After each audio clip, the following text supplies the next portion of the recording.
sometimes a distraction mode is dissolving the business or selling the business. Sometimes it is recreating the business. So for me, it was like creation, wedding, maintaining wedding, then destruction into portraits, right? Like that. Other times it might be destructing your portrait business into something different, like a different way you turn up as a photographer or something. But there's always a destruction phase, and a lot of the time, and this is with relationships, with anything, sometimes you get a little hint from the universe that it's time to do something different, and then you'll get another hint, then eventually you'll just get a push, like, and it'll shove you off the edge of the cliff, and that's the destruction mode. So if you don't listen to the universe, it'll destruct itself. So everything's in evolution, and I think there is a time, like sometimes with that photography, those clients, that just might have been, that's just time for evolution, time to move into something else, and you can either fight it or you can go with it. Welcome to another episode of Yarning with Jannah. Today we have Johl done. Welcome, Johl. Thanks for having me. Tell us a little bit about yourself, Johl. Cool. All right. Well, those of you who don't know me, I've been in the photography industry for about 18 years. I started in a share house with two mates just in the corner of the lounge room. I used to see wedding clients there. Didn't know what I was doing. I borrowed money to buy a camera and hired a laptop, and then off I went. It was right at the precipice, I guess, of film to digital. So I called the business JD Digital Photography. As a 22-year-old, didn't really know what was going on, but that's where it all started 18 years ago. And then about 9-10 years ago, we changed totally to portraits. We did portraits and weddings for a little while. And then recently, probably the last 3 years, been business coaching as well, predominantly photographers, but do other businesses, branching out and doing a lot more other businesses as well now. And that's where I'm at the moment. In a nutshell. You just said that you saw your wedding clients in his share house. We we did a webinar on Monday with some photographers. They're like, oh, I can't do in-person sales because I don't have a studio and I don't want people to come in their house. And how did that go for you? It'd be an interesting. Yeah, I think it was just being so naive and so young. Like literally in that corner over there, I'd have a little desk and a couch, and people would come through the lounge room where on the other side, my roommates would be watching TV. I'd turn it down. And they'd literally walk through and sit down there, and we'd talk about weddings in this crappy house with a couch we got off hard garbage. Like, it was, when I look back on it, it's insane. But I used to book weddings there. I was pretty cheap at the time, but that's how it all started. And like, I guess a lot of people use the excuse, I can't do IPS because I haven't got the space or this. Like, I've got a couple of my clients that actually go to people's houses and do IPS because they don't want people at their house, which is fine. And that's, one of them was, just recently sent me a text. She was averaging like $550, $600, and now she's going to their house doing IPS, and she just got a $2,300 and a $3,500 sale, the last two sales. Yeah, so we let excuses get in the way sometimes. Yeah, that'd be a big one, isn't it? Is that portraits? Do you think that you'd be able to have a similar IPS if it was weddings? Yeah, I used to, like, after the initial having people there, and when I upped my prices, I did start to realise that it's probably not the best space to bring people. So I went to their house. Like, I'd say, yeah, cool, I come to you, and I bring them my albums, and I'd go to their house and do a consultation there, which meant more travel, more time. But I was young and didn't have any responsibilities as an early business, so that was fine. Yeah. What about wall art? If people were selling some wall art, taking the wall art. Yeah, like. Yeah, exactly. It's like, the great thing about doing IPS in someone's house is you can take some samples and you can actually, where do you want to put it? And they can show you the wall, and you can just hold stuff up or go, this is the size I think, or just take a quick photo on your phone, put it into Pro Select while you're showing the slideshow, and then they can see it. Like, it's brilliant. Yeah. Super simple. The excuses that we come up with, not excuses, the blockers, I guess, that we. Yeah, they're blocks. They're limiting beliefs that we hold. Yeah. Yeah. For sure. Awesome. And so what compelled you to make that transition from photography into the business coaching? Because it's not just business coaching, it's more of it's life coaching as well. So, yeah, it's more mindset / business. It's, I guess, whenever I get bored easily. And I think with weddings, I got to the stage where I started to get over it. And with weddings, you have to be fully in it, I think. So I remember waking up one morning and just dreading going to the wedding. And I thought, no, that's it. I'm done. I can't do this anymore. I want to do, and like, I think it's when we had my daughter's 10 today, her birthday. So she was 1, or no, not even 1. I remember that changed my perspective on everything. Like, I was missing out on a lot of stuff on the weekends with her and my wife, and my perspective changed. And I wanted to be just with home with them instead of doing weddings. So portraits it was, and it was a bit of a uphill battle just to swap genres. And then the same sort of thing happened with portraits. I still love doing portraits. It wasn't that. I was just getting bored. Like, I'd almost like I knew how to get portraits in. I knew how to get the sales, and it just sort of ticked along. And I was sitting there scratching my head a little bit at the time. So I needed a new focus. And I love personal development. I love mindset, psychology, neuroscience, and sales. So I just started to do a few courses here and there. And I was sort of coaching friends, in the industry a little bit anyway, just on the side, not like a paid gig. And and then I decided, well, this could be a really cool avenue, so let's try it. And it went from there. It just sort of took off. Because I guess the way I coach is quite different to a lot of coaches, where I focus more on you, the person, and the mindset and the beliefs you have, and sort of the psychology that you hold, and how that holds you back from getting the results you want. Moving forward. Very interesting. Obviously I'm a photographer as well, and I have album registry, the two businesses, and it's that constant. I know I asked this a little while ago. So when people ask you what you do, what do you say? Yeah, it changes, I think. Sometimes I say like photographer, sometimes I say business coach. It's probably more business coach now. I think that's where my passion probably lies more, out of the two, for sure. Yeah. It's an interesting question. I never really know what I am a lot of the time. So yeah, sometimes it's easy to say, photographer. Yeah, well, I think because you've been a photographer for a long time, so like I've been doing it 18 years, you identify with it. So it's easy, like you think you're a photographer, so that's what you say.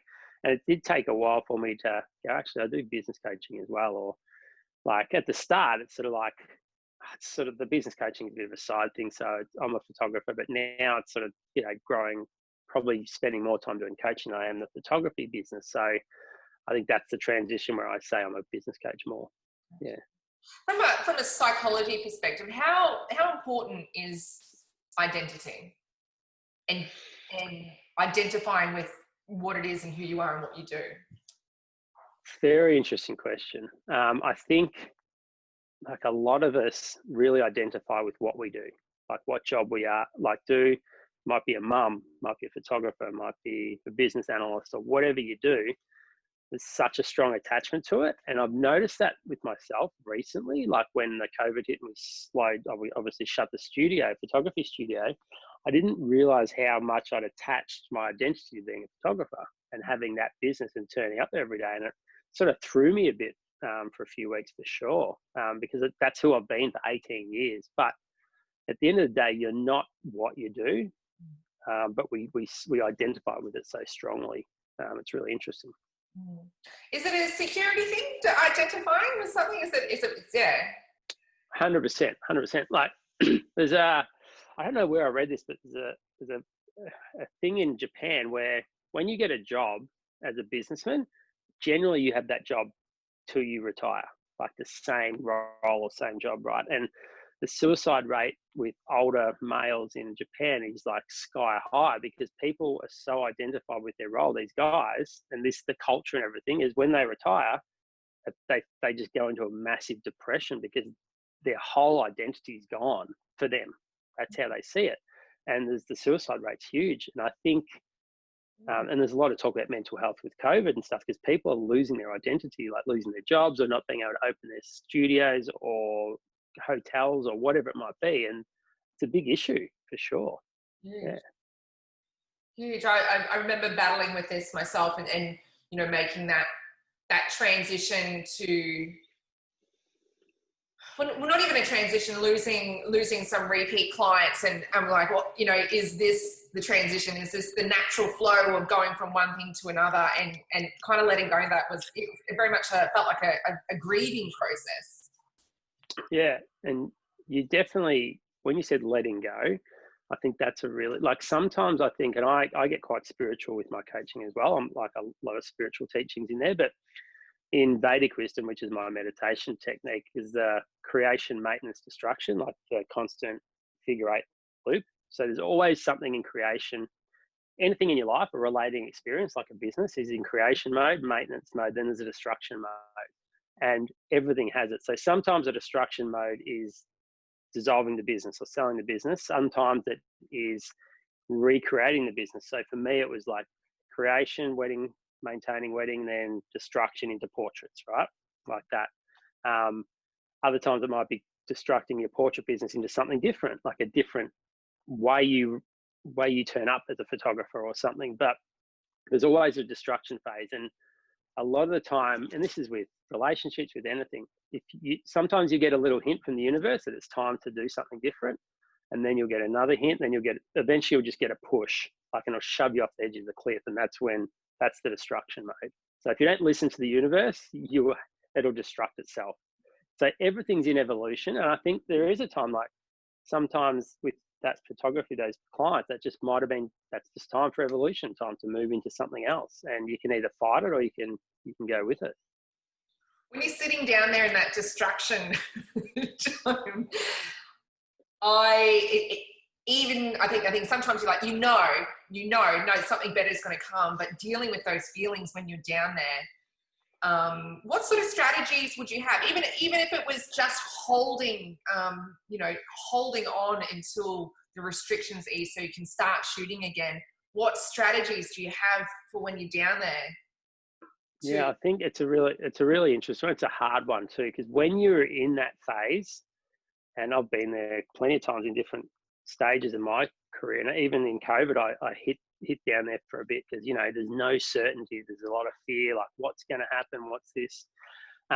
It's a lot of letting go, like a letting go process. So not having attachment and so you're not your feelings. So if you can sort of detach from your feelings to a certain extent, it's not like pushing them down. It's actually just allowing them to be there when it's happening, just allowing them to be there, sit with them, and then the energy behind it will dissolve. So you're not like, the reason feelings and emotions stay there is because we hold on to them or we push them down. If you just be with it and let it go, it's sort of, it's a bit woo-woo, but it actually can really help. And then it'll just be a lighter feeling. And some of this could take 10 minutes or it could take 3 months, depending on the feelings, depending on what you got there. Is constant letting go process. And just accepting what is. Like acceptance is a huge one, because once you accept something, you relinquish sort of the ties you have to it. So like one of my coaches always says, you know, if you're going to a sale, go in with what you like, your intention, but don't be attached to the outcome. Because if you go in wanting a $3,000 portrait sale and they leave with $500, you're going to feel like shit after that. You're going to beat yourself up. But if you have no attachment, it's easier said than done, trust me. If you have no attachment, it's like, okay, that was a $500 sale. And then you move on to the next thing. But when you got attachment to it and you get pissed off, then you take that mental and emotional feelings into the next sale or the next thing you do, and you're at a lower frequency, and it can snowball. So one thing I tell my clients, and we do at the studio, is we know what our average sale is over a long period of time. So we know if we get a $500 sale, cool. The next one might be $4,000, and then it might be $3,000. So it's fine. It's not like having a full attachment to that. The attachment to that. I always remember the what is that? Dogs smell fear, but humans smell desperation. Yeah. You know, when you're desperate and you need something, and it's just when you get there, when these things, sometimes it's difficult to see that you're down there, but when you're not aligning, and what are some ways that these things are playing out that we as photographers or just as humans can notice, oh, I'm out of alignment? Yeah, look, it's definitely, it's an energy thing as well. Like when everything's like a push, like everything feels like you're pushing and it's hard work, you're out of alignment. Like when everything's flowing and you just like stuff happens for you, like, oh, you know, you get random calls or really great sales out of the blue, or this happens, you're in alignment, you're in flow, and you're in that higher states of like this thing called the emotional frequency chart, which is like really low shame, guilt, anger, fear, resentment, really low energy. And then you got acceptance, which is really good. And once you get to acceptance, you got joy, love, and peace. So when you're in that, everything's flowing and happening for you. When you're in the lower ones, it's a real push. So like I recommend now, like looking back, what I do now is, you know, sometimes you're at work and you're trying to push shit uphill. Like you're trying to get a promo done or something and you just can't think straight. It's not really working. Instead of trying to push through, just stop, take an hour, do a meditation, go for a walk, go for a run, read a book, listen to a podcast, do something that fuels you a bit, and then come back to it. That's a good bit of advice for that. Mm. So does flow really mean that you're on the right path, or is it, I guess that you can, I mean, if you could engineer, so if you can engineer flow by, you know, those things that you just mentioned, or is it more about I'm on the right path, or I'm, you know, the whole energy of the universe? Am I doing the right thing? Yeah, I think it's definitely an energy level. Like, and it's not, this is science as well. Like everything has an energy to it and a vibration to it. And when you're in alignment, when you're like doing your purpose or doing what you love, you'll be on that frequency and everything just flows and happens much easier, and it doesn't feel like a push. When it feels like a push, something's out of alignment, something's out in your energy, and you're not feeling it. Like I had a client, or potential client last night, we had a chat, and she said, before COVID, I was really thinking of throwing it in after 8 years. I just was not loving it anymore. I wasn't having fun. Then COVID hit, had that really good break. And she goes, now I'm back. I feel like everything's sort of, you know, her sales are up again. Like she's feeling it again. Mm. Isn't that interesting? I hear that from a lot of people. They're like, oh, I just really needed that break. Because it's just running. Like a lot of the time you just feel like you're running. Well, yeah. And like I said this to my wife, I said like, because when COVID hit, we shut the studio and all of a sudden your routine's out. Like you don't just go to the studio, the staff aren't there, you're not doing shoots, you know, I still have my coaching stuff, but everything was out of whack, right? And I realized quick, like I was feeling really flat and like really stressed and anxious, and obviously everything was happening was causing that. But one thing I realized is I was so addicted to working hard and just being busy. Like I'd get there at 8:30 and I would just go hardcore. I'd take a break for a meditation, and I wouldn't even take a break for lunch some days. I'd just eat at the desk, right? And then I'd get to whatever time, I'd come home and clock off, right? And I'd done that for 18 years, like 18 years. And Heidi said, you don't even really clock off. Even on holidays, you're still trying to do shit. So for me, it was a really big realization that I just needed a break. Like I just really needed some time just to, but as a business owner and someone who's quite competitive and driven, is when I'm not doing anything, I feel like I'm missing out on potential business or potential this. I should be doing this, or my competitors will be doing this. So that mentality has a breaking point, like has a point where it's just not going to work anymore. And for me, it was a great wake up call to go, okay, this is not how you should be running your business and life. So last 2 weeks, I've really changed up what I do, where I work for 2 hours and I'll take an hour break, work for an hour, take a half hour break, and do more meditation, read podcasts, stuff I love, to get that energy and just have fun again and make it a bit more flow. Yeah. A bit more of an enjoyable experience. Yeah, for sure. We're talking in the webinar that we had on Monday, we were talking with some photographers who are looking to make that transition from shoot and burn into print. And it's kind of what you were saying there, I find it a similar thing. It's like you're used to like getting those quick wins, get those quick wins. It might be smaller, but you're running, and it would hit this breaking point where you burn out. But making that transition into print that's an interesting area as well. What strategies would you use with the mindset of making that transition? I've had a lot of clients who've gone through this with, and it's a mindset thing straight away. Like I talked to one, it must have been a few months ago. She was doing about 500-600 shoot and burn. That's not bad for shoot and burn, because you do have a limit with shoot and burn. And we were talking IPS. I said, what you should be, I looked at her work. I said, this is what we should be doing. You should be averaging $1,500. And I could just feel, like, even on the phone call, I could feel her energy, right? And I'm like, what just went through? Tell me what you just felt right then. And she goes, I felt so anxious. Like she goes, my whole body just went into, like, so anxious. I can't charge, just the thought of charging that. And that's why she couldn't do it at the time, because it was so anxious ridden, like, imposter syndrome, I'm not good enough, haven't been doing it long enough, this, all these things. So you have to work through all that. It's not just do this price list, do this consultation, and this is what you'll get. The blocks have to be let go first from the person. If they don't believe they can do it, they're not going to do it. And then, she ended up, like this lady I was talking about, she ended up doing, $2,800 and a $3,600 sale, and she's averaging $1,700 now. Like, but it was all the beliefs and internal mindset first, and then the process of how to do it. Yeah. And do you find that photographers often have generally the same blockers, or are they quite different? Generally, a lot of them are the same. They all come from different places. Like some people, we go way back, and you find the block somewhere in their childhood, for example, and they've carried that through. But it's always comes back to a few things, like my work's not good enough, or I haven't been doing it long enough, or people in my area won't pay that. Those three are like huge, but they're not the actual reason. They go back a couple of steps to something more personal. That's really interesting. The people in my area won't pay that. Yeah, like I've had like people, like one particular client a while ago, like when we went back, it was actually that her mum used to always just hammer into her, you're not good enough, you can't do this.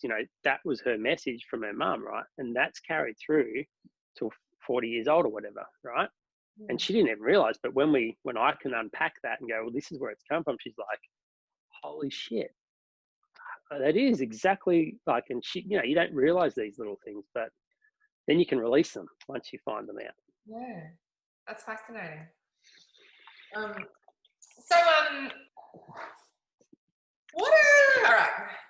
What's three top things that any photographer can do right now to bring themselves into alignment, to engineer a little bit of alignment in their lives? Okay, first thing I think, I tell this to everyone, is do a morning ritual. Like every single morning, get up earlier, do a meditation. There's a few different things you can put in there, like gratefulness, journaling, meditating, time blocking your day, affirmations, just things to get you zoned in and get really prepared and in the right energy for the day. That's number one. I think the other thing is work on yourself. Like read books, listen to podcasts like this. YouTube videos, just educate yourself on different things. Don't worry about photography stuff. Like you're a good enough photographer. Focus on sales, focus on marketing, focus on mindset. Those sort of things are going to generate you better results. Yeah. And the third's probably, like I was talking about before, structure your day so you've got breaks to energize yourself again, like to go for a walk or read a book or go for a run or whatever, and then come back instead of just trying to battle through, especially when you're feeling like you're pushing, you're trying to push shit uphill. Take a break. Might only be 10 minutes. Get out, get some sun on your face. They're probably the top three, I think. But getting up early and doing some exercise can be a bit difficult sometimes if you're down in that hole. Definitely. Yeah, I've spoken to a couple of them like, I can't even, get up and exercise at the moment. I just don't feel like it, and No, you don't. No. Like it's like when you're low, like exercise is one of the best things you can do, and it doesn't have to be hard. You go for a walk, but when you're moving your body, you're getting in action and you're moving. Like you can sit there on your bed or sleep in and just feel sorry for yourself, and sometimes that's just what you need, right? It's just like, fuck it, I'm having a day at home. But like I've had times where I'm just so stuck in my head and I go, stuff it, I'm just going to go for a run.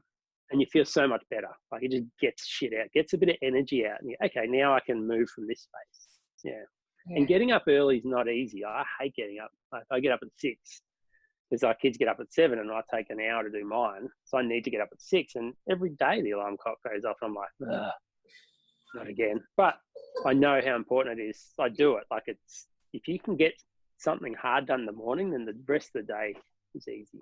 I always need to be up before the kids, and I notice that if I'm not, if I sleep in on the weekends, which I might need or whatever, I get so irritated during the day. Just from noise. You know what it's like having 3 kids at home, everyone's so noisy. And I'll find myself getting irritated and I'm like, oh, I don't snap, but I'm thinking, why? And it's like, oh, it's because I wasn't up. I wasn't up first this morning. Yeah, and it's that quiet of the morning as well. It's so peaceful, and you can, just be with your own thoughts and do your own thing. Yeah, when kids are up, it's nuts. Oh, awesome. All right. The question I ask everyone, what are you not good at, Joel Dunn? There's plenty.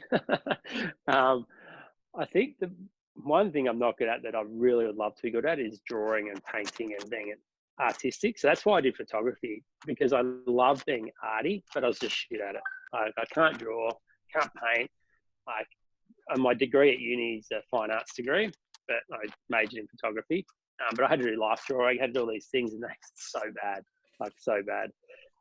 So I use my artistic ability for photos. Yeah, so that's what I'm bad at. One of the things I'm bad at. I could go on. Fine arts degree and just shit at art. Yeah, well, I had to do, I think year 1 you had to do 4 things, I think. So I think did life drawing, photography, I think I did ceramics or something, and graphic design. And then you can just next year, I think you'd only have to do 2, and then you just do photography. So I just sort of weeded out the crap as I went and kept doing photography and passed. Like you didn't do like a doctorate and become a shit surgeon, right? Yeah, exactly. I did doctor. Yeah, I became a surgeon, but I'm not that good at being, doing. Not good at it. Yeah. All right. So where can we find you? And is there anything that you're offering at the moment? Would love to, Yeah, share. I think the best place to find me is Facebook, JD Mindset Coaching. Just like the page, because I'm always doing updates, videos, and different things there. And just private message me if you want to chat. I am opening up the 3-month coaching program again pretty much now. So I don't know when this will go to air, but if you're interested in something like that, just send me a PM and we can have a chat and see if it's for you or not. That's probably the best way. Yeah. Yeah. Excellent. I'll put some links at the bottom as well. Thank you very much for your time. It's lovely to Not a problem. Again. It was good. Yeah, it's good. Better this time. The internet seems to be being nice today. Yeah, it's working. Awesome. All right. Thanks so much, Joel. No worries. Enjoy your day. You too. Bye.